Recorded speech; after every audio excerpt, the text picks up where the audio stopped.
नमस्कार, मी पंढरनाथ टोंबरे. आपलं चॅनल नक्की सबस्क्राईब करा.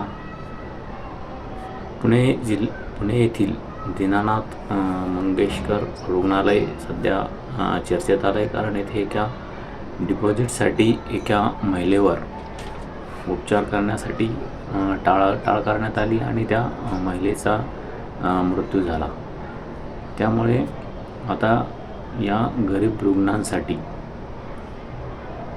जे धर्मादाय रुग्णालय आहेत त्या ठिकाणी काही टक्के जागा राखीव असतात, त्या सर्व रुग्णालयामध्ये ठेवल्या जातात का आणि त्यावर शासनाची करडी नजर आहे का, आरोग्य विभागाची करडी नजर आहे का आणि गरिबांना येथे उपचार दिला जातो आहे का, यावर शासनाची नजर असणं आवश्यक आहे.